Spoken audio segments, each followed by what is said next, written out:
I'm Greg DePalma, and you're listening to Prime Sports Golf, brought to you by ProGolfWeekly.com, Covers.com, and uwager.eu with Jeff Shane, Brady Cannon, and Joel Cook on the Prime Sports Radio Network. On today's show, three of the game's most popular players and Phil Mickelson, Michelle Wie, and Steve Stricker all ended long winless droughts of at least 3.5 years on Sunday, with Stricker's wait being the longest at 6. With Tiger Woods scheduled to play the Valspar this week for the first time in his career, will his drought of 5 years be next? More of that as Prime Sports Golf starts now. Is in bloom, the transmissions, where was you? Now try to push, try to keep us all down and hope that we will never see the truth around. All right, thanks again for joining us for another great week of golf coverage for this Tuesday, the 6th of March, 2018, along with our media partners at ProGolfWeekly.com and Covers.com. And yes, Tiger Woods is going to be playing the Valspar for the first time in his career. And we'll take a look at Tiger, the latest odds for Tiger, and all the other players. We'll also take an early look at the futures for the Masters. So we'll be getting into that a lot more over the weeks, with the Masters coming up in about a month. And, of course, we'll have in-depth player analysis, the latest stats, odds, and picks for this week's event at the Valspar. All right, 20 of the world's top 50 ranked players will be participating in this week's field at the Valspar, with Canadian Adam Hadwin, the defending champ. Hadwin's win was his first PGA Tour victory in this event last year. His 14 under par winning score was the lowest winning score at this event since Gary Woodland's 15 under par score in 2011. With Hadwin's win last year, it's the 10th time a non-U.S. born player has won the Valspar out of the 17 all-time events. So keep that in mind. We've had a string of quite a bit, and that's not unusual. Of course, early part of the year, a lot of the players stay overseas, but then they start filtering in, and no longer are we going to see those events that have been dominated by U.S.-born players, and this is definitely not one of them. Before we get started, make sure to follow us on Twitter at PrimeSN and receive our latest opinions and on-demand programming alerts. And don't forget, if you're looking for somewhere to wager and get fast, reliable payouts, just click on the uWager banner on our website. Get started with wagering this week on the Valspar Championship. We have a special $100 risk-free wager if you sign up this week with a $100 minimum deposit. And that is, again, over at uWager. Time to introduce my co-host to the show. Is a PGAtour.com contributor. You can find his first look reports every Friday prior to each event on the PGA Tour, Jeff Shane. And Jeff, we went mano-a-mano there with our picks in the playoff on Sunday. And what a Sunday it was. As I mentioned, the droughts are over. And the biggest one of all, of course, for us here as PGA Tour followers, most of all, was Phil Mickelson's big win in Mexico. It was, and you've seen the last month that he was coming awful close. And, you know, sometimes in golf you get close and you never get over the hump. But this is how good Phil Mickelson is playing right now. His win, and even if he hadn't won, he still would have been top 5. But that's the 4th consecutive top 10 finish that he has had. Do you realize how far back you have to go to find the last time Phil had 4 consecutive top 10 finishes? 2005. And obviously that was before Justin Thomas and Jordan Spieth hit puberty and all of those things. This is a revitalized Phil Mickelson against a really good group of young guns. And although, I don't think we can count on Phil Mickelson to win 4 times in a year necessarily. It'd be kind of cool if he did. But this is how well he can play in any given week. And as you mentioned, we're a month away from his favorite tournament on the face of the earth at Augusta. I mean, his odds, his futures odds for the Masters dropped, I believe, from like about 25, 22 to 1 area down to 18 to 1. And that's not even that big of a drop as far as I'm concerned. And when he talked at the end of the match in the press conference, you could tell how confident he was. And he might as well talk that way, because your stats, I'm not surprised about. I didn't know that, but I didn't need to know that. I don't need to know the stats. I have not seen Phil play this well, maybe as ever. I mean, this is as good as I've ever seen him play. The combination of his putting, the fact that he is decent enough off the tee, which he knows that's all he has to do to be successful. Everything is working for him. Throw in his experience, his desire to win, his ability to handle the pressure. I tell you what, I think he's going to win a couple of more times. I think he's going to win at least one major this year. And if I'm doing future playing, which I like to do, I'm not only taking Phil for the Masters, but I'm also taking him for the U.S. Open. Well, and this would be a good year to do that because remember the last time the U.S. Open was at Shinnecock, he wound up finishing second to Retief Goosen at the height of his prime. And Retief Goosen at that time might have been the best, tabletop speedy green putter that there was. But Phil was right there. And if not for a couple of putts that just got away, and we remember how bad the greens were at Shinnecock on the weekend, particularly on the Sunday. Retief Goosen isn't anywhere to be around. And of course, we've got to deal with Spieth and Thomas and all of those guys. But Phil Mickelson knows how to play the U.S. Open. Those 7 runner-up finishes will tell you that he knows how to play the U.S. Open. That's right. And he's coming to a place that he had one of those runner-up finishes. This is a great convergence for Phil. Yeah, I'm telling you, if you got $100 and you go ahead and place it at UWager, go put 50 on Phil at the Masters and 50 on the U.S. Open. Trust me, you'll get one of them. Joel Cook, who's usually on with us at this time, is now going to be joining us at the bottom of the hour. So that's going to be Joel's new spot for now. We, as I mentioned at the top, we have a new media partner. We introduced them yesterday on our college basketball show with one of our other new handicappers, Steve Merrill. But right now we want to introduce a new segment on the show this week. It's called Inside Innisbrook, brought to you by our newest media partner at Covers.com. Covers has the best handicapping data on the web for all major sports, including golf. Make sure to visit them and Covers experts at experts.covers.com.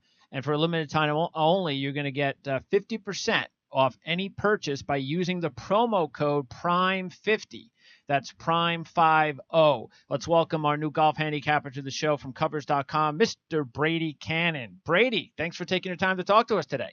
Thanks for having me, gentlemen. Good to be here. All right, Brady. So as I always do with new analysts to the show, I'd like to get to know a little bit about them for the listeners out there. So talk a little bit about your background, how many years you've been covering golf, so forth and so on.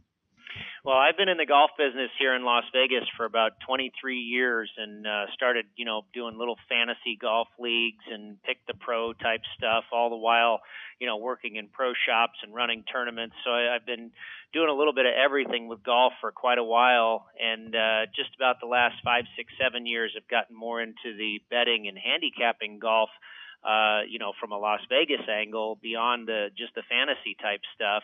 And have had a lot of fun with it and a lot of success with it. And now I'm completely engulfed in it. And, for the last 3 or 4 years, day in and day out, week in and week out on the PGA Tour. All right. Well, let's get right into this week's event and talk about this golf course at Innisbrook. What is it about Innisbrook that is going to be either a pro or con for a certain type of player? Well, it is kind of selective in what player is going to have success there and who is not, at least on paper. And you'll look through the past winners who has won here in the past, and you're not going to see a lot of big bombers. Gary Woodland was really the last big hitter to win here at Innisbrook. And a lot of the bigger hitters will actually just skip the event because they know it's just not dialed into what their strengths are. And you're going to see more plotters and more ball strikers and guys that can really work the ball around corners and guys that can really putt well as well. It's really kind of an atypical course for Florida. You don't see a lot of courses in Florida that are tree-lined the way the Copperhead course at Innisbrook is. Typically you're dealing with palm trees and wind and sand traps and water. And while they have all of that here, you have relatively narrow fairways and, again, tree-lined fairways that is not typical of the Florida swing. So it's a little bit of a different twist for some of these guys this week. But if you look at some of the people that have had success here, they are those ball strikers that can also putt and work their ball around corners like Webb Simpson, Ryan Moore, and Henrik Stenson. All right, so those are all right there. Three interesting names, players right now. I got Henrik Stenson at 20-1, Webb Simpson and Ryan Moore at 40-1, or at least those were the odds this morning from one of the sports books that we use. And of course, as I mentioned, one of them is uwager.eu. So, all right, talk about. I tell you what, give us a head-to-head match that you like that's already on the board for the first round. And by the way, because I'm not really, I don't get too much into the head-to-head matchups. Do they, of course I know about them, do they have head-to-head matchups for the entire event, or do they do head-to-head matchups per round? Yeah, that's a good question, and they do both. Okay. And they have the individual rounds, mano a mano for round one, and then they'll set a new card for round two, round three, round four, and then also beginning with today, they'll have an entire board of full tournament matchups. And I really only play the full tournament matchups. I very rarely play just the round-to-round matchups because I feel it's likely to get a more random result. Sure. And the full tournament, I believe you're going to get the entire handicap more likely to manifest itself than just one individual round. I often equate it to betting an entire football game versus a quarter. Just betting one quarter. Absolutely. So, yeah, you might have a round where, your guy shoots 85, but the next day he might come back and shoot 65, and hopefully, by the end of the four rounds, what you're thinking will happen will come close to happening.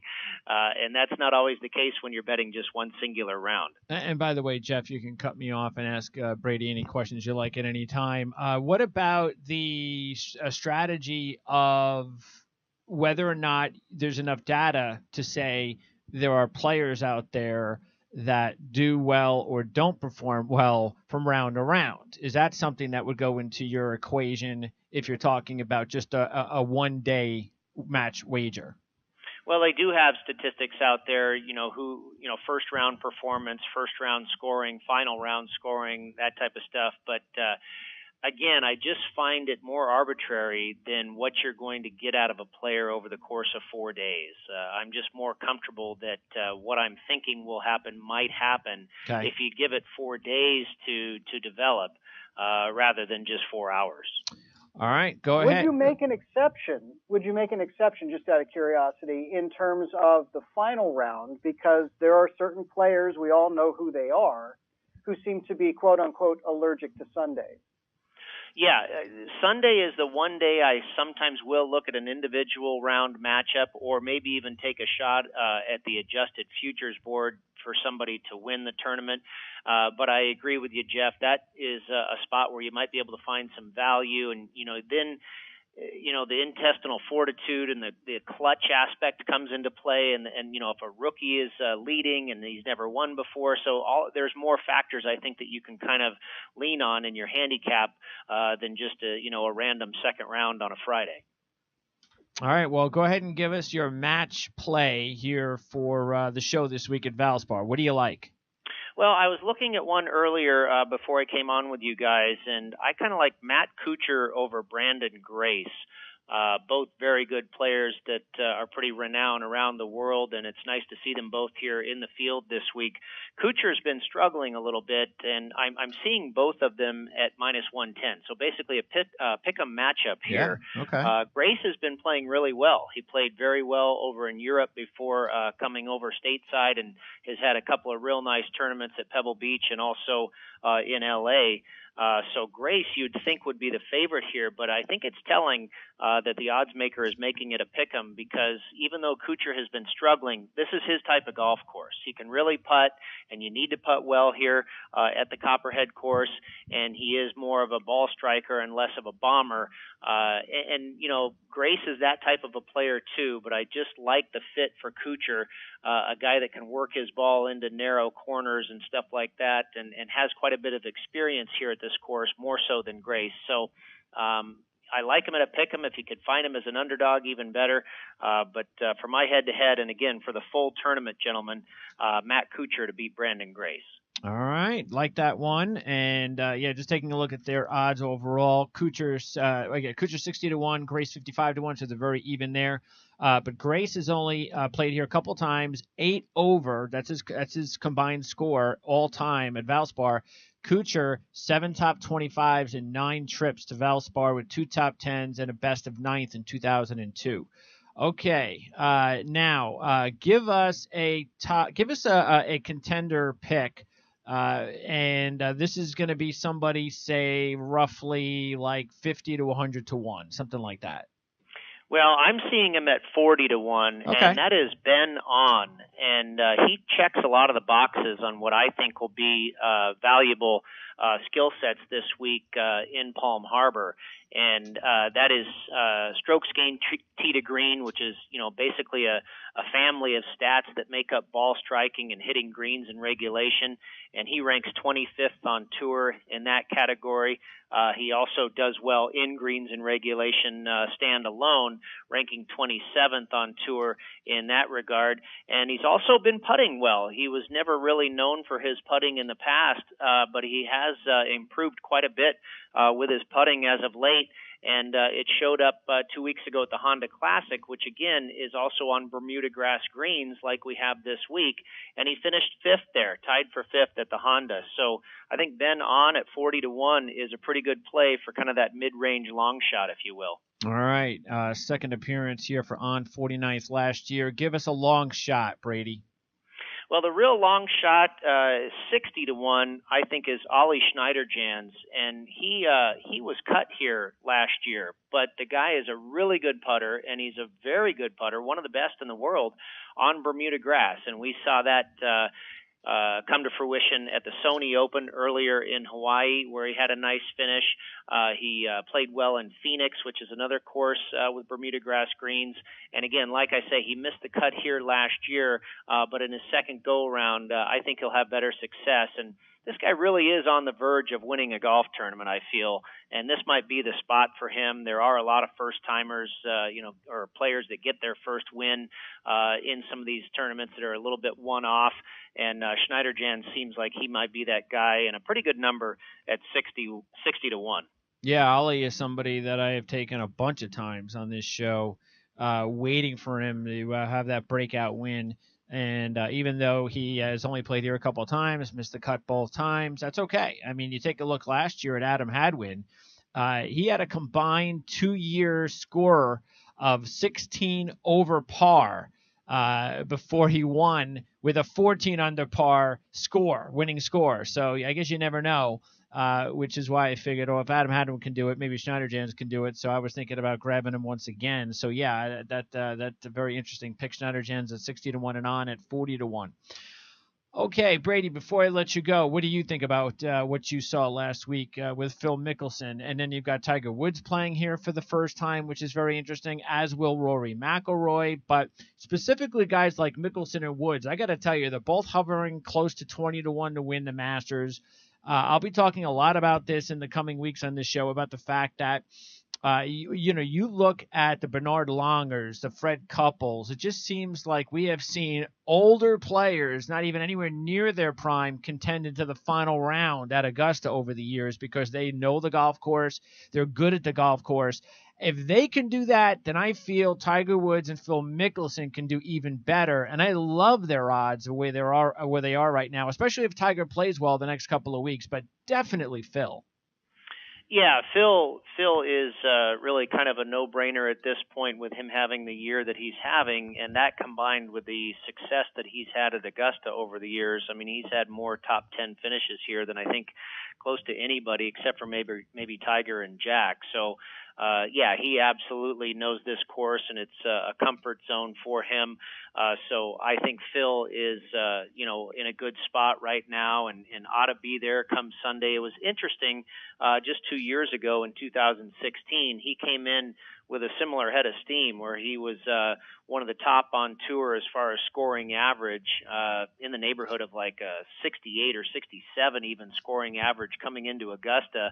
And just when you thought, here we go again with Phil, ought to contend, he missed the cut. So nothing is guaranteed, certainly. But, yeah, you like the way he's coming in. Now, Tiger, I'm against you here. I don't think Tiger has much of a shot, and I think the odds at 20-1 are ridiculous. He opened up here in Las Vegas at around 100-1, and he did well in that tournament in the Bahamas and dropped to about 50-1. And next thing you know, there are some stores around town where he's all the way down to 10-1, which I think is just crazy. Yeah. And I hope he does well. I hope he's in the mix on Sunday. But I think his true odds at this point are probably more around 40-1. I agree. So I would not risk a wager on Tiger at anything less than that. Yeah, and I don't know how much more he would drop because, see, I don't need any more proof with Phil. But with Tiger, there's no question that I'd be willing to wait at least, let's see what he does this week. And then, all right, well, maybe he makes the cut and maybe he finishes 20th. And then I'm like, all right, well, okay, 1 over par, 1 under par. All right, well, maybe I'll wait another week at a place where he's won a bunch of times. And maybe he goes out there and finishes in the top 10. And you know what? That's all I need to see. But the odds, that's what would scare me, is if I do wait anymore, I wonder if he does play really well over the next couple of weeks, if those odds would be cut in half and be ridiculously low. Well, I would say I would probably wait until after this week, because this is a golf course, as you mentioned, he's never played before, and it is a very different golf course that he's used to and used to having success at. So, you might figure that he's not going to fare real well this week, but next week he goes to Bay Hill, where he's literally won 8 times. So he's probably likely to have a pretty decent week next week, and then you might see those odds drop. But you might see those odds get higher after what might be a bad performance this week. So it might be time to bet him come next Monday, heading into Bay Hill. Before I let you go, what about the golf courses in Vegas? How many golf courses have you played there? Well, almost all of them. I actually work for a company where we make tee times for people coming to Las Vegas, Tee Times USA, and we just assist people that are trying to find a place to play, and we work with about 50 of them, private clubs, public courses, you name it, everything from Shadow Creek and Cascada to Rhodes Ranch and the Paiute. There's just tremendous golf out here, and as I mentioned at the top of the show, I've been in the business here for over 20 years, so quite familiar with the courses, and we just try and help people find a good spot to play. What's your favorite course? You have one? Shadow is pretty tough to beat. A lot of people compare that to Augusta. That's the course that Steve Wynn and Tom Fazio built about 15 years ago, and it still remains very, very special and one of the top 10 in the United States. Brady, I appreciate your time. Great to have you on the show. We look forward to talking to you each week about the golf courses, and we'll let's see. We're in that Florida swing, so that's pretty cool. And before you know it, we'll also be looking ahead at match play. Actually, we have match play in a couple of weeks. So, do you like match play? Oh, I love it. I absolutely love it. It's a very difficult tournament to handicap, but I certainly love watching it. Brady, appreciate it. Look forward to talking to you next week. Thank you, guys. Good talking to you. All right. Thank you. That's Brady Cannon, again, representing Covers.com. Once again, you can get 50% off any purchase by using the promo code PRIME50. That's PRIME50. Over at Covers.com, Covers Experts, experts.covers.com. So have you been to any of those courses, Jeff, in Vegas? No, my time in Vegas has been rather limited. Now, obviously, I've played a lot of desert golf in Arizona, but usually with Vegas, it's been get the assignment and get in and out. Get in and out fairly quickly. Yeah, you know how it is. Yep, I know how it is. What's up with now this week? Let's see, we have no Dustin Johnson, no Dustin, no Justin Thomas, no John Rahm. So the top 3 aren't here. Hideki's still injured. Ricky's not here. Koepka's still injured. Jason Day's not here. What's up with Jason? Jason's going to be around next week? Jason is a former champ over at Bay Hill just a couple of years ago, so I think he did set up his schedule so that obviously he wanted to be with his mother during her post-cancer 1-year checkup last week, but he has not been put Valspar on his schedule. I'm not sure ever, maybe early in his career, but as Brady mentioned, it is a very tight golf course. It is not a course where you can be very offline, off the tee. Okay. And so guys like DJ, Jason Day, have typically shied away from that and focused on Bay Hill or even, beyond and get ready for the match play. It is interesting that Tiger is playing this week. I think we talked about he probably wanted to add one more start to his schedule before the Masters. He decided this would be the best opportunity because he doesn't qualify for match play. And then it is interesting, too, that we are now seeing Rory McIlroy playing this event for the first time. And he bypassed Mexico to kind of do that. So obviously it is a favorite. For those that come to Innisbrook, they love it. But it's not for everybody, and particularly those who may get in trouble off the tee.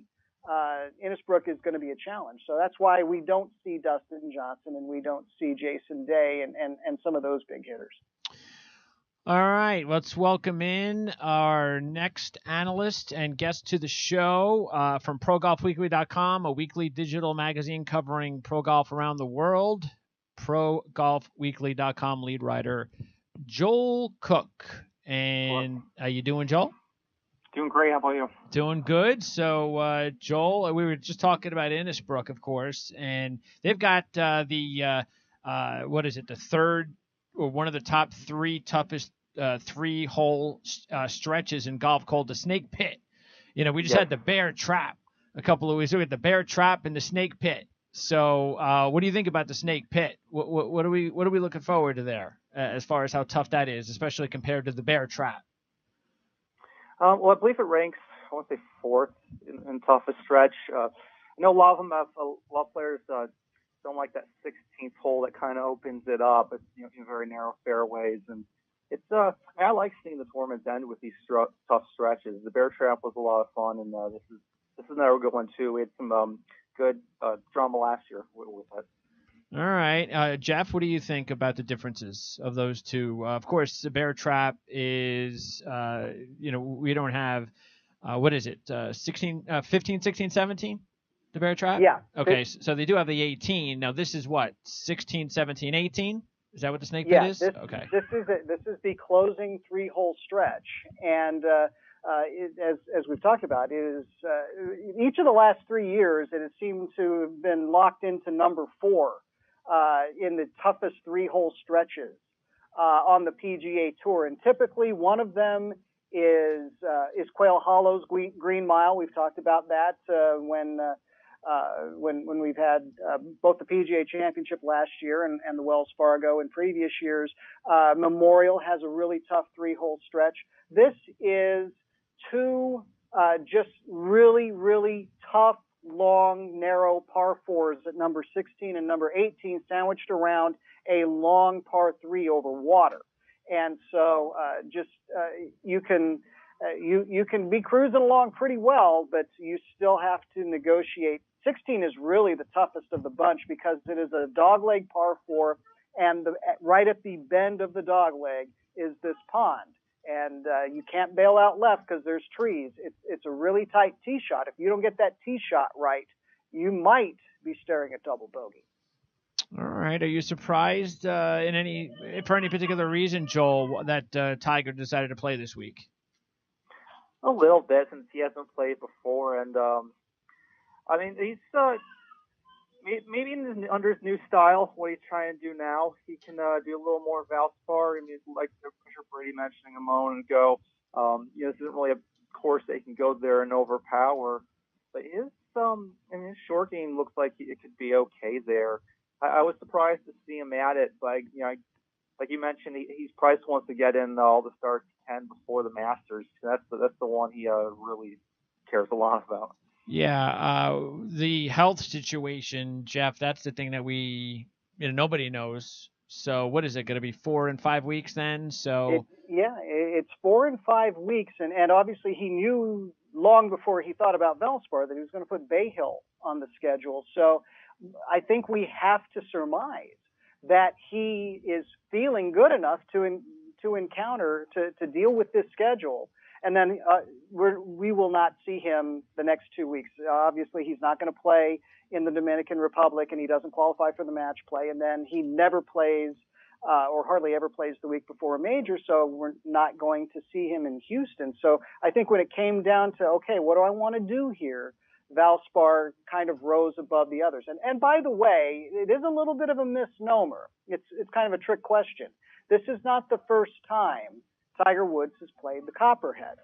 It's the first time he's played this event, but for old-timers may recall the old J.C. Penney mixed team matches back in it goes all the way back to the 60s, but it was at the Copperhead all the way through the 90s.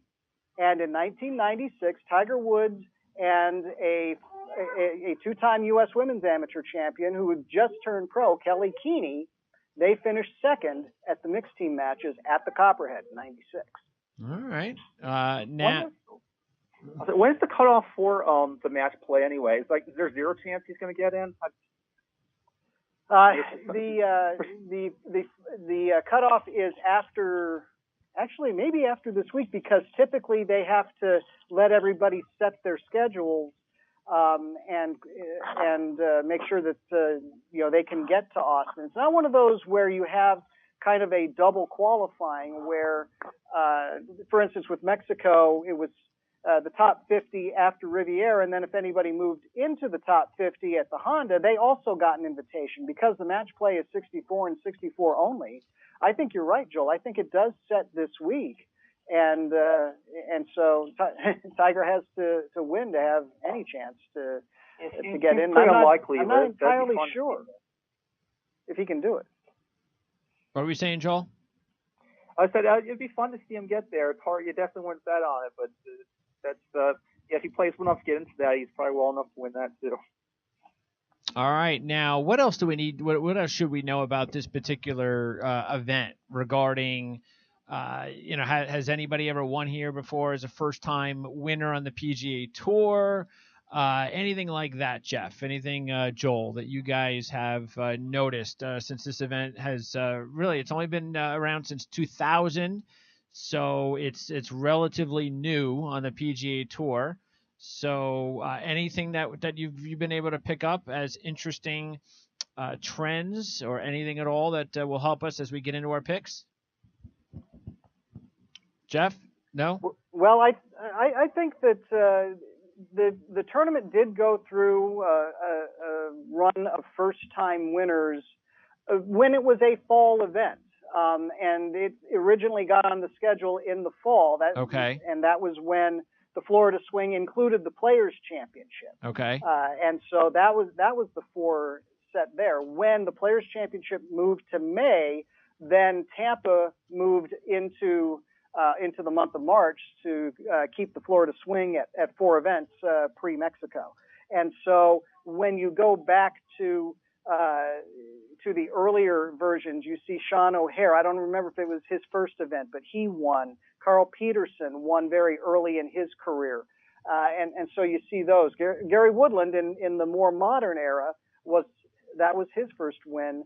But you take a look at a lot of these other guys, they are ball strikers, as Brady mentioned, who can negotiate a tight track. And for a lot of those, veterans kind of figured that out over time. And so you see also Jim Furyk and Retief Goosen and Luke Donald and Jordan Spieth and Charles Schwartzel. All right. Kevin Streelman, I believe, was the first timer to that one. Other than that, it doesn't seem to have been too friendly to the first timers. And I've also noticed that not a lot of players have a good history here over their careers. Only a few of them have done well, like Henrik Stenson, Jordan Spieth. As I just mentioned with Hadwin, he goes from 16 over in 2 years to 14 under in one. And that's not unusual here. You get players that have been really good here for a few years and really bad here for a few years. So it's a very hard tournament to handicap, and it's not going to be easy. So, all right, I think we have enough to go on. By the way, 8 of the last 9 winners of this event have been decided by one stroke, and that includes 3 playoffs with 2 out of the last 3 years decided by playoffs, and we had another playoff last week. So what's the record for playoffs in a year? Do we know? Has that been talked about yet? Obviously there's a number out there. I don't have it committed to memory. We have to be on pace. To me, you would think. I do think we are on pace. What'd you say, Joel?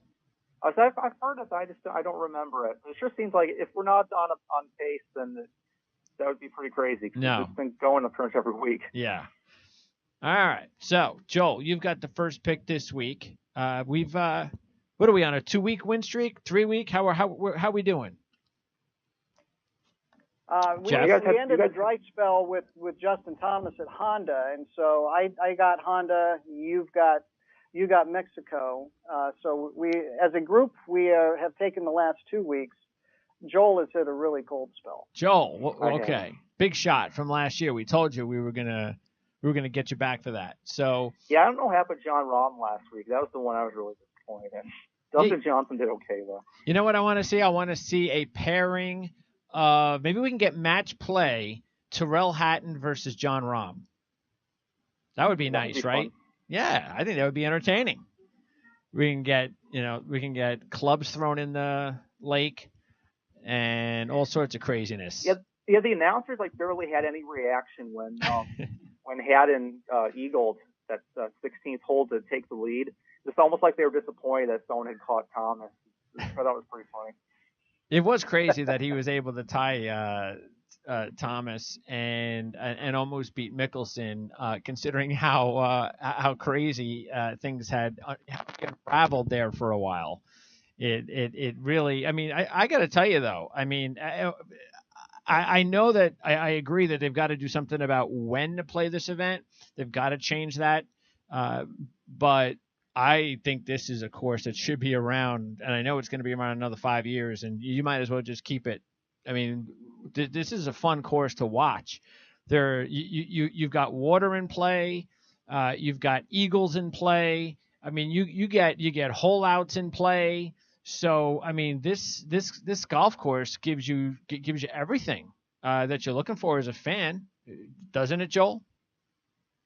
Yeah, it seemed to. I thought it was great. I liked that the playoff started at 17 too. Yeah, that's right. Par 3. First. That's right. Yeah. We talked about that, right, Jeff? Those par 3s. Yeah. We had that argument a month ago about getting started on par 3s, but they didn't have a time issue, right? With as like they did in Florida. What was it? This week is the last week, and then we get the time change on Saturday. Is that when it is? Adjust your clock Saturday night, okay. And we'll get the extra hour for the rest of the Florida swing and beyond. All right, Joel, you've got the first pick. We're going to try a new picks format here. So we're going to run through the picks as fast as we can, and then we're going to analyze them. So be ready, Joel. But you can take your time if you have to. All right, so Joel, you've got the first pick. And by the way, I'm just going to let everybody know Jordan Spieth, and I know how well he plays here. I get it, but I'm very surprised Jordan Spieth is a big favorite.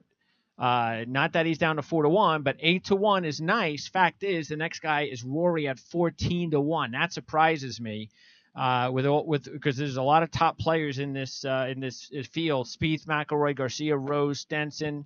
And then of course you can even throw in a few other names there like Casey, Woods, and so forth. But fact is, very surprised that Spieth is that much of a favorite over some of these other guys. But it's the fact that he plays really well at this golf course. So if he's got his putter finally going, watch out. But we just don't know if that's going to happen. So Spieth 8-1, McIlroy 14, Garcia 16, Rose 18, Stenson 20. Those are the 5 superstars in the field. Besides Tiger at 25-1. And Joel, you've got the first pick, and of course you cannot take Phil Mickelson. So since he's not in the field, you don't have to worry about that. Okay, good. Actually, I wish he was in the field. But he said just mention the pick, and then we'll explain them after them. Correct. Okay, I'm gonna go chalk here and go Spieth. All right. You guys are I'm surprised it's that much of a jump too, but I just still like it better than the other guys up there. Yeah, that was going to be a very difficult decision, but you made it. All right, so Spieth is in the books for Joel. Jeff, you're next. Okay, yeah, and Spieth has a soft spot too for Innisbrook because though it wasn't his first PGA Tour start, it's where he earned his card for the first time with a top 10 finish. So anyway, my first pick, I'm going to go not to the second guy on the chart, but the third, Sergio Garcia at 16-1. Yeah, Garcia I liked as well. And Garcia has played well here recently, coming off. Yeah, those are the two I was debating between. Yeah, Garcia is definitely a player we all like. I'm going to go ahead then and take Justin Rose at 18-1. So he will be my top pick. All right, Joel, who's your second pick? Wish he'd played in the U.S. a little more recently, but I like Henrik Stenson's game a lot for this course. 20-1. Yeah, Stenson. Matter of fact, you know your top two players are two of the very few players at this event that have always played well here. So you've got two very good players for this golf course. Jeff, number 2. Okay. Yeah, I was kind of hoping Stenson would fall one more slot, but I certainly understand why he didn't. So I'm going to go with a guy who it's been a while since he's been to Innisbrook, but we know how consistently he's played, and his game fits a tight golf course. Paul Casey at 25-1. Okay. I'm sorry. Yeah, 25-1. Yep. All right. I will then go with Rory at 14-1, playing here for the first time. So a complete unknown for Rory and for us handicappers. Okay, next, number 3 pick before our long shot play. Joel. This gets a bit tougher here. I'm going to go a little bit further down, I believe. Now I'm going to take Adam Scott this week at 45. Really? Okay, Adam Scott did play better his last time out. Not that he's ever really played well here, but he is a really top player. Maybe he's into form. Jeff, third pick. Yeah, this is once we get down to this level, it is a lot tougher. I'm going to go with one of Brady's horses for the course here, and part of the reason he built his reputation as a ball striker is on this course. But Ryan Moore does perform well over the years at Innisbrook. Yeah, I was Moore. What is he? 40-1, right? Yeah, I was thinking about Moore as well. He was in that group, but. I'm going to go ahead and take, I know he didn't play all that great last week, but I think this is a much better course for him at 40-1, Webb Simpson. So Webb Simpson at 40-1, along with Ryan Moore at 40-1. All right, now our long shots, and if you're a new listener to the show, this is when we take players that are at least 50-1 or higher. So Joel, who is your top long shot at 50-1 or higher? Well, I don't know if this is the most intelligent pick, but it's just the one that stands out to me that I really like the most. I like Steve Stricker a lot here. I was kind of older, but 66-1, he's got a lot of good attributes to this course. Well, that would be a pretty big story to win back-to-back, and Stricker would be the 4th player all time to win on both tours in the same year. So do you know the other 3 players, Joel? That one, which one's in the same year? There's one that have won on both tours, the Champions Tour and the PGA Tour in the same year. Hale Irwin, probably. Wrong. No. Couples. Wrong. Jeff. I would not have guessed Couples, but Irwin was the first name that would have gone to the top of my list. How about Fred Funk? There you go. Bing, bing, bing, bing. Got another one? That buys you another guess. Craig Stadler. You've got 2. I You may got a have to third. quit while I'm ahead here. Come on. One more. One more, we call you a cheater. Let's see. How about... I've got Kenny Perry never won on the main tour at 50, so it wouldn't be him, but he came close. I don't have it. Joel? I can't think of a better one. Ray Floyd. Crenshaw, maybe? Raymond yeah. Floyd. Floyd, Stadler, and Funk. The only 3 players to win on both tours in the same year. All right, long shot time, Jeff. Who are you going to go with? Well, I was actually looking at Stricker, and so Crazy man. I applaud that move. The next guy on my list, and he's a guy that is familiar with the area and does play well on the tighter golf courses. We actually saw his emergence not on this golf course but at Harbortown last year, and that's Ollie Schneiderjan. All right. Yeah, I actually might have taken him as my alternate long shot. Again, as I mentioned, Schneiderjan has played here twice, has missed the cut twice, combined 5 over, but that didn't stop Adam Hadwin last year. Yeah. All right, 66-1. Schneiderjans and Stricker.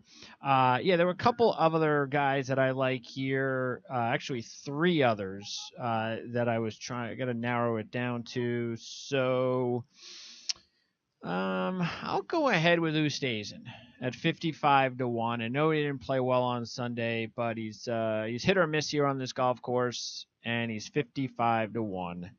So I'll take Louis Oosthuizen, which means I'm now 4 for 4 with major champions. Rose, McIlroy, Simpson, and Oosthuizen. Okay, alternate number 1. Now this is in case one of our top 3 picks does not play on Thursday for whatever reason. And Joel, you've got Spieth, Stenson, and Scott in your top 3. You also have 3 major champs. So who are you going to go with as your top alternate? Yeah, I think I'm going to go with the defending champ here. I'm kind of surprised he didn't go already, given his recent form. Played well here last year. All right, Adam Hadwin. He had win 28. At 28-1. Jeff, you've got Garcia, Casey, and Moore. Yeah, I was looking at Hadwin as well. I may go with the other guy at 28-1. Typically not a fit for this golf course because of his power, but he does have this tendency to jump up on courses where you would not expect power hitters to play well. So I'll put Tony Finau on my list. Yeah, I was also, for that exact reason, thinking about Finau. The only thing I was hesitant about was the golf course, but runner-up at Genesis Safeway and the 5th place finish last year. All right, I will go with Aussie Cameron Smith at 45-1 as my top alternate. And I'll tell you right now, I mean, if I was going to go with a second, if I was going to take someone else, I would have gambled on Tiger. But Cameron Smith, I'll go with him at 45-1. All right, now top alternate, your long shot alternate player, Joel, in case Steve Stricker, in case he needs a wheelchair to get over to the tee on Thursday because of his age. What do you think, Joel? If he can't make it, who are you taking? Well, he hasn't played well this year, but he's played well here before. Charles Schwartzel, 55-1. 55-1. Another major champ, Charles Schwartzel. Okay, Jeff, you've got Schneiderjans as your long shot. So in case he doesn't make it, who do you like? Well, I'm honestly a little surprised that he's sitting here at 55-1, considering how well he played 2 weeks ago. He was kind of forced to take last week off, so let's hope that some of that momentum still carries through. I'll put Luke List on my list. Yeah, I would have taken him myself. He was down. He was one of the last 2 or 3 players I was thinking about as well. Luke List at 55-1. I'll go ahead then and end this with Jamie Lovemark at 80-1. Also played well a couple of weeks ago. So Lovemark is my alternate long shot play. All right, well, let's start off first of all with our top 3 picks, Spieth, Garcia, and Rose. And Jeff, talk about our picks, Rose and Spieth, the ones that you did not make. Well, I was definitely looking at Spieth as well, and just because of his history of playing well at the golf course. He comes in fairly rested. He did play last week, but and the only question with Spieth right now is how is that putter? When his putter is good, I mean, he's as good as anybody on tour. We've seen that. Yep. But it's not quite there, and so I think even if Joel and I were switched in the order and I was picking first, I think I still would have gone with Garcia off a top 10 finish last week. Yeah, I mean, Joel, I might have very well have gone myself if I had the first pick with Garcia. I like the way he played last week. Now, he might have also been a little bit more dialed in, trying to win his first WGC, but he's combined 20 under par his last three trips to Innisbrook. And those were his best finishes, by the way. He's played here 5 times. I think the last time he played here was 2013. So I would have, I very well might have gone with Garcia there, but as we talked about, as soon as you took Spieth, I mean, I was thinking about him. What if he was available at my pick? And I might very well have taken him at third. If, say, Garcia and maybe Rose had been gone, I might very well have gone with Jordan Spieth. I'm not sure I would have been gutsy enough to take him as the top pick just again, because, I mean, I've been the one that has taken him the last couple of times over you guys, but he just still hasn't been able to put it all together. I mean, the other day, what was it? I forget if it was early in the round I forget which round it was. It was early. It was like the first hole, and he missed like a 3-4 footer, and it was like, I think it's like, what is going on with him? It's all psychological, isn't it, right now? I think so, but he seems to be. I think he's coming. That's what I was concerned about too. On my rankings that I have on Pro Golf Weekly, I have Spieth 1 and Sergio 2, but that's the very, very tight between there. And it's kind of what stuck me with Spieth. I liked kind of what he did over the weekend. His putting, strokes gained putting was a positive over the last 2 days combined, and I just like his history here too much. He's trending upwards. Sergio, when you consider the odds, I could definitely see Sergio being a better pick, but I don't know. I see Spieth, especially with this field, I think he'll pull through. Yeah, Spieth only 5. Now, let's keep this in mind, too, that even though Jordan's got 4 top 20s here, only 5 under par combined in 3 of 4 events here outside his win. So, but that's, again, the difficulty of the golf course. So it is not a golf course we're going to expect, major low numbers. And do we have any ideas yet as far as the weather conditions? Anybody? I haven't seen anything as far as poor weather. Let me take a look. Well, the wind will be up. There might be 1 day of rain, but wind that could be is going to be an issue. Yeah, that could be all we need for a Honda-esque type difficulty at some of the rounds. That's the fun of the Florida swing. Absolutely, no doubt. Justin Rose, meanwhile, I know that he didn't play as well as I would have liked to have seen him play last time out, but I mean, you take a look at his career here, even though he missed a cut the last time he played here in 2015, fact is he had 8 straight top 30s before that. And he also had a couple of 65s in the same round in 2011 when he finished 5th. So I know that it was a disappointing 37th last week. Me especially. What's that? Oh, yeah, you had him, right? All right. So, yeah. But look, I mean, he hadn't played really for a few weeks. Anyway, he was off into Farmers, right? That was the end of January, correct? So correct. He had a few weeks off. There. Yeah, so he had a few weeks off. Maybe he was a little rusty. Who knows? So anyway, but too good of a player for me to pass up with my top pick. Now, what about our second pick, Stenson, Casey, and Rory? Man, we just have no idea what to expect from Rory, Joel. No idea. I mean, he's trending the wrong direction. For me, it was just one of those things where because I had the 6th pick at that point, he was too good of a player, in my opinion, in this field to pass up because he's just too good of a player. But especially 14-1, those are pretty good odds for Rory. But we just have no idea what to expect. Yeah, that's what I said in my Pro Golf Weekly story on him. I had him ranked number 8th overall on my list, and he never played the tournament before, and his last 3 starts were not good overall. But it might not be the most eloquent argument, but when it comes down to, it's still Rory. and everyone knows he's gonna bust out again at some point. It could very well be this week. It's a weaker field than the last several he's been, but he just does not look like even at the Honda, the last one, he was over par all 4 days.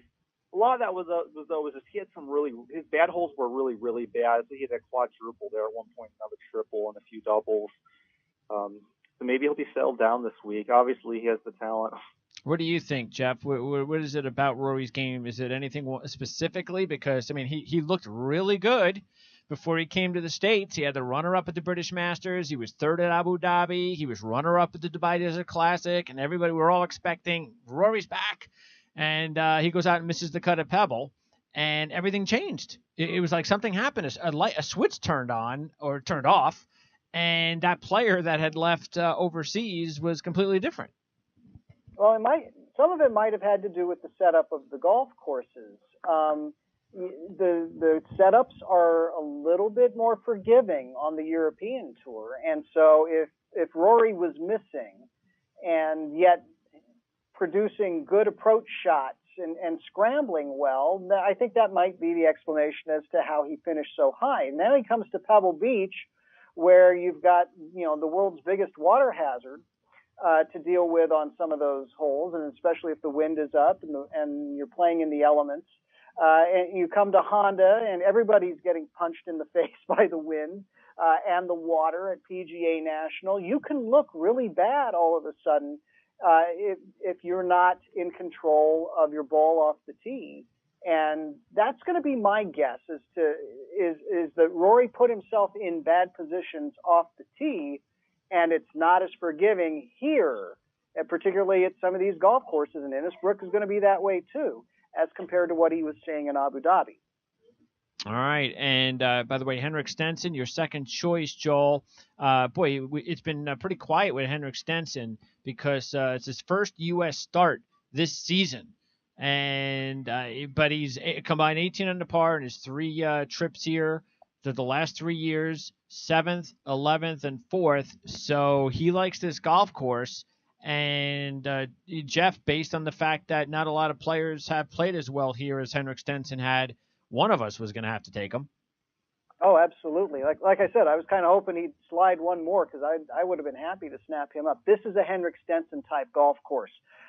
He is not wayward off the tee, and his game management is such that he has that sonic 2-iron that can be just so laser-like on a tight golf course, and Henrik Stenson can use that to his advantage at a place like Innisbrook. And so even though he didn't play all that well in Malaysia, he had the 2 good finishes in the Middle East, and he's rested, and this would be a perfect place for him to get real healthy real soon.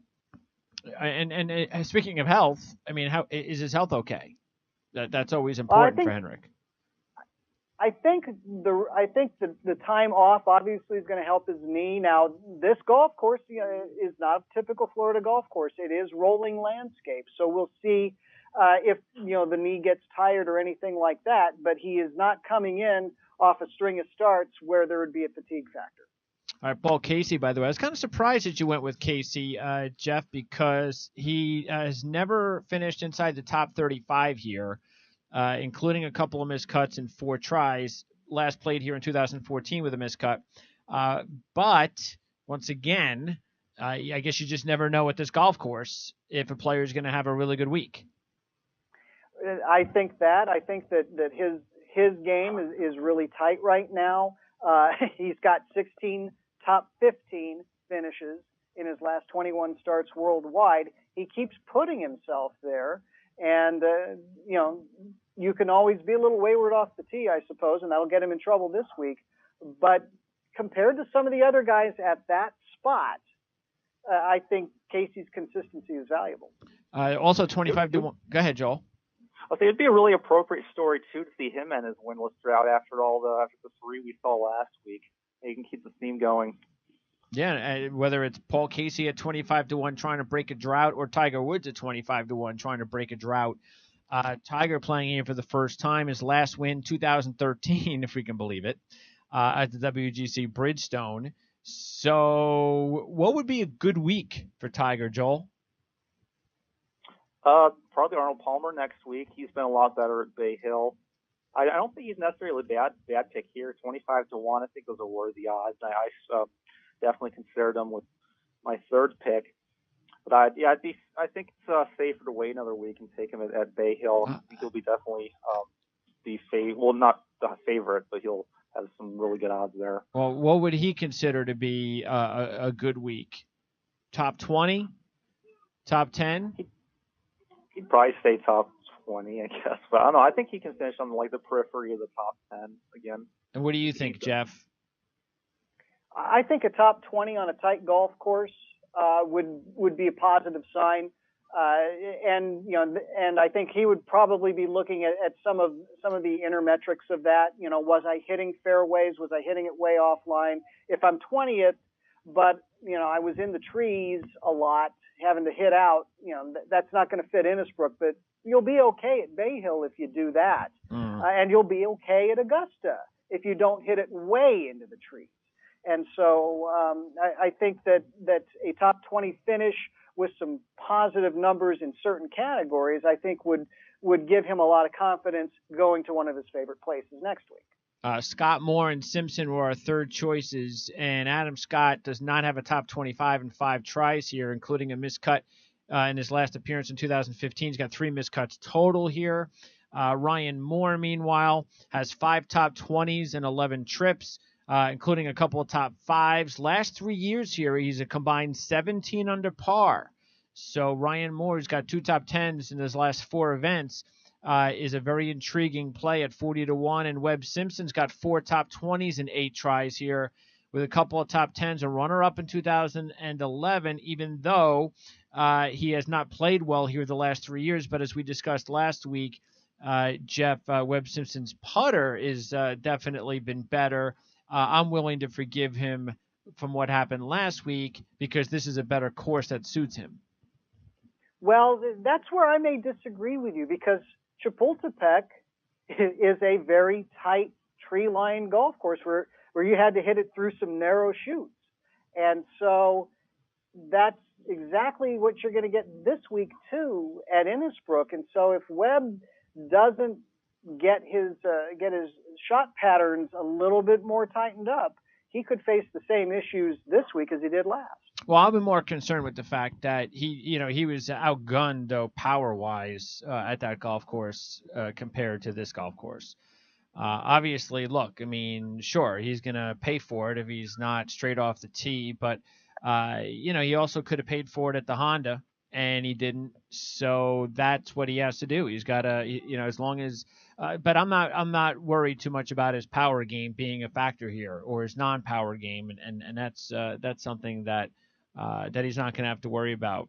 But it is the fact that he has to hit through some very narrow driving areas on both golf courses last week and this week.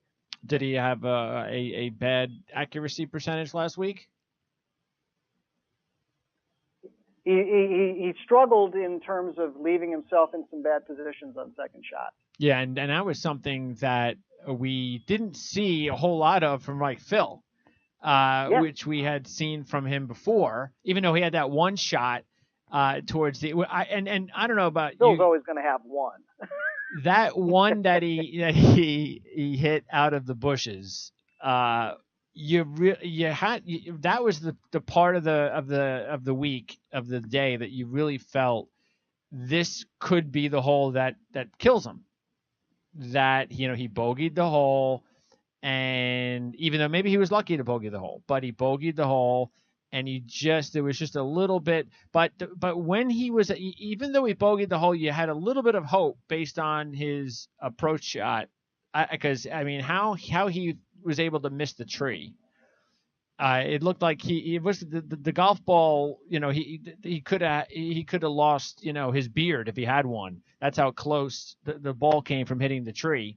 You thought, okay, well maybe. But still, after Justin Thomas hit that eagle on 18, you did kind of feel like, that's now been 2 incredible shots, Joel, from Justin Thomas the last 2 weeks.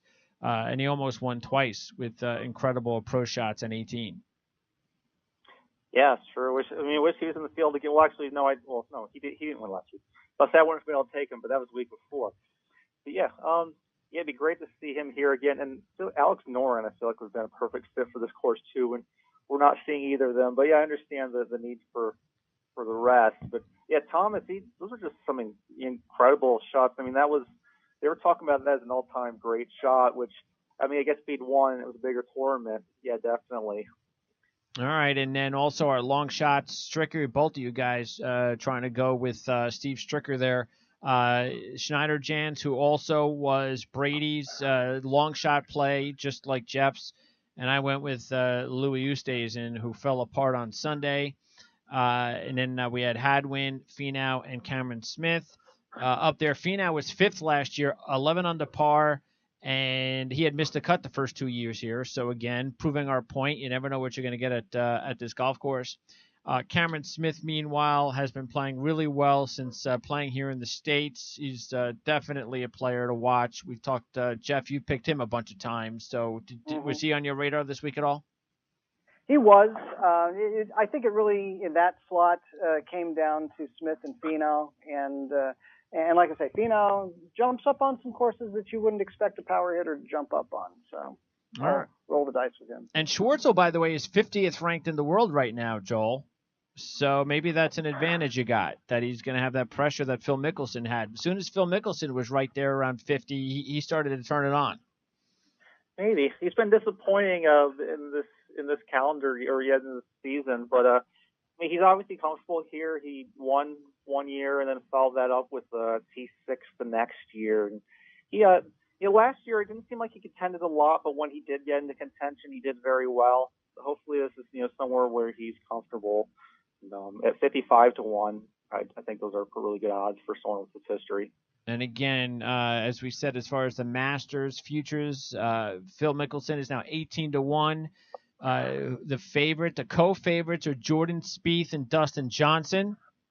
What do you think about those two co-favorites right now, Jeff? Do you think that's the way it should be? I mean, we know Johnson's had a good history at this golf course, but he's never really been in contention to win it, though. I mean, he's resulted well, but we haven't really seen Dustin Johnson with a chance to win the Masters. And then after what happened last year, Spieth, of course, we know how well he can play at the Masters. So surprised that they're or not surprised that they're the co-favorites.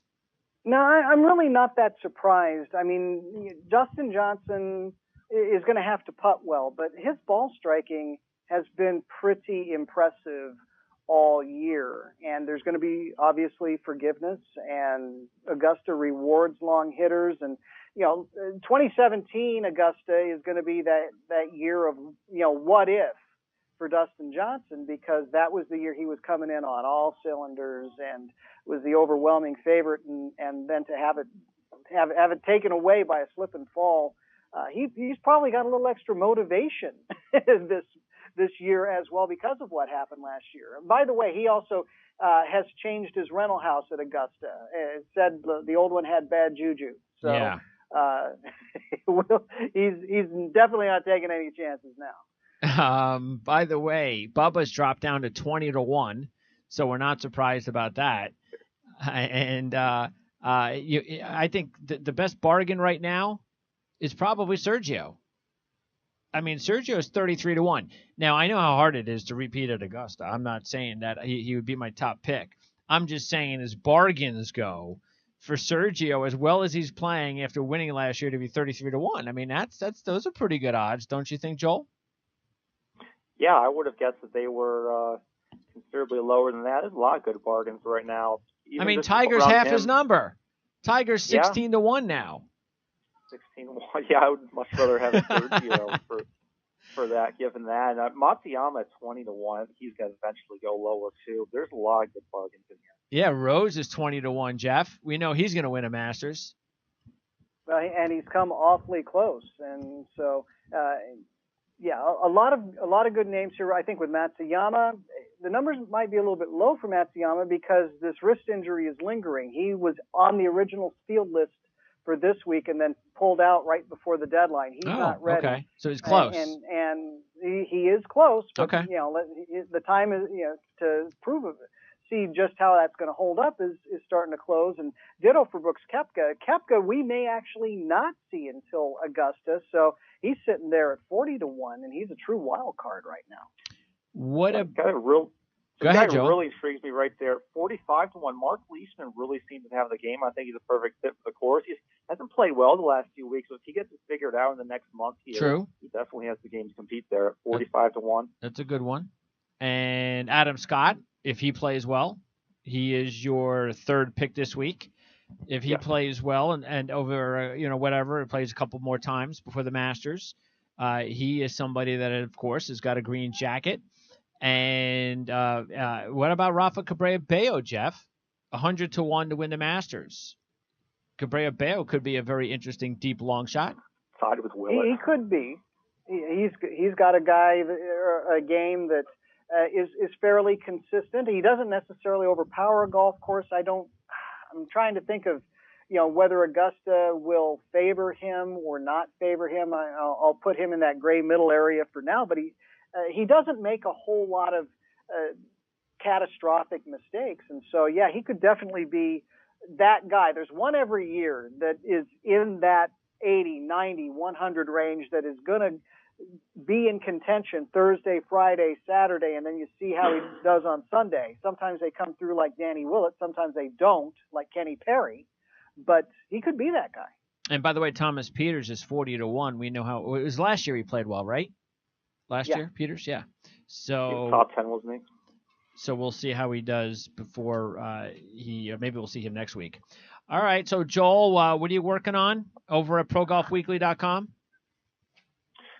Well, I mentioned we got my field rankings for the week, which kind of gets a little bit deeper into it. Also over at Pro Golf Weekly, got my 7 storylines for the Valspar. Again, a little more into Adam Hadwin, who we didn't talk a whole lot about this week, but he's definitely coming back into terms. When he was down, he was really, really down, but he's been a little streaky, and all of a sudden he's playing really well again, led the field in strokes gained, approaching the green in his last outing. He's definitely someone to be looking at. I get a little more into Spieth's improving play. Then I talk about Bill Haas a little bit. And that's a little more about Rory and Stricker. Yeah, that's on ProGolfWeekly.com. It's a great place for all the stats, videos, compelling analysis, key highlights, and the best in social media for all the tours. Awesome. Thanks a lot, Joel. We'll talk to you next week for Bay Hill. Couple weeks to go for match play. Enjoy the golf. All right, thank you. All right, that's Joel Cook, ProGolfWeekly.com, and Jeff.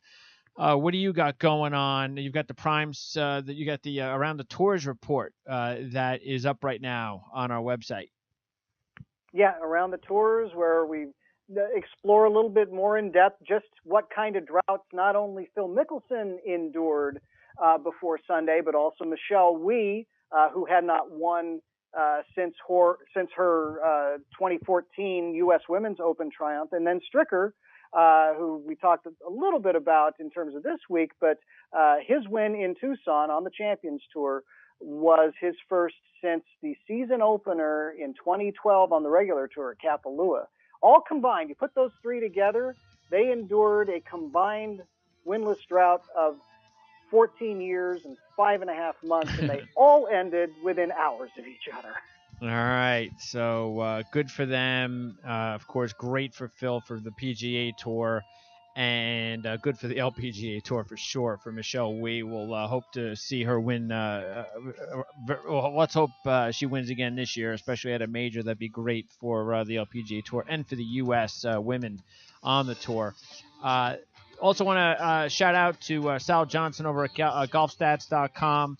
I use their website for past performances. It is a very easy format to check out all the players every week in the field for the PGA Tour. So that's at golfstats.com.